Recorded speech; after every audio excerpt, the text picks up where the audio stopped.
کیا آپ کو بھی میری طرح دنیا کے سب سے بڑے مسافر جہاز ایئر بس A380 میں سفر کرنے کے بارے میں تجسس رہا ہے؟ میرے تجسس کو اس وقت ثبات ملا جب مجھے پہلی دفعہ ایئر بس A380 پہ سفر کرنے کا موقع ملا۔ تو آئیے اس ویڈیو میں آپ سے شیئر کرنے والا ہوں اپنا دنیا کے سب سے بڑے جہاز پہ سفر کرنے کا ایکسپیرینس۔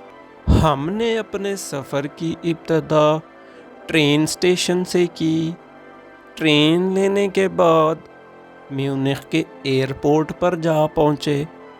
جب ہمارا مسافر جہاز دبئی سے میونخ پہنچا تو چھوٹے کیا بڑے، موٹے کیا پتلے، سب نے اپنے موبائل فون نکال لیے اور A380 کا ڈاک ہونے کے مناظر اپنے موبائلوں میں فلم بند کرنے لگے۔ A380 کی بورڈنگ نارمل سائز کے جہازوں سے مختلف ہے۔ اس میں بروقت 3 گیٹس سے بورڈنگ کی جا رہی تھی۔ اکانومی کلاس جس پہ میں نے سفر کیا وہ جہاز کے لوور ڈیک میں ہے۔ یہاں نوٹ کرنے کی بات یہ ہے کہ A380 ایک ڈبل ڈیکر جہاز ہے۔ میرا ہمیشہ سے یہ خیال تھا کہ شاید لوور ڈیک یا اکانومی کلاس میں اونچائی باقی جہازوں کی بنسبت کم ہوتی ہے، لیکن تجربے سے یہ ثابت ہوا کہ ایسا بالکل نہیں۔ A380 کا لوور ڈیک باقی جہازوں کی بنسبت زیادہ اونچا ہے۔ لیگ روم کی بات کریں تو یہ بھی نارمل جہازوں سے اچھا خاصا زیادہ ہے۔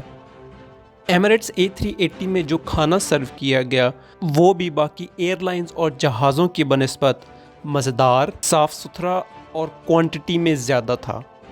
ایمریٹس کے جہاز A380 میں آن بورڈ انٹرٹینمنٹ بھی باقی جہازوں اور ایئر لائنز کی آن بورڈ انٹرٹینمنٹ سے بہت بہتر تھی۔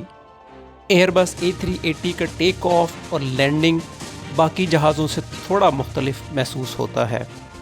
آپ کو یقیناً یہ احساس ہوگا کہ آپ ایک قوی ہیکل مسافر جہاز پر سوار ہیں۔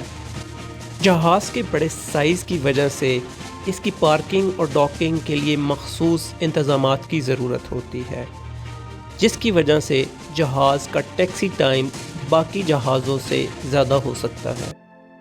اگر ایئر بس A380 میں سفر کا خلاصہ کیا جائے تو یہ یقین سے کہا جا سکتا ہے کہ اس میں سفر باقی نارمل سائز کے جہازوں میں سفر سے زیادہ آرام دہ ہے۔ کیا آپ میرے ریویو اور میری رائے سے متفق ہیں؟ اگر نہیں تو اس کی وجہ کامنٹس میں ضرور بتائیے گا۔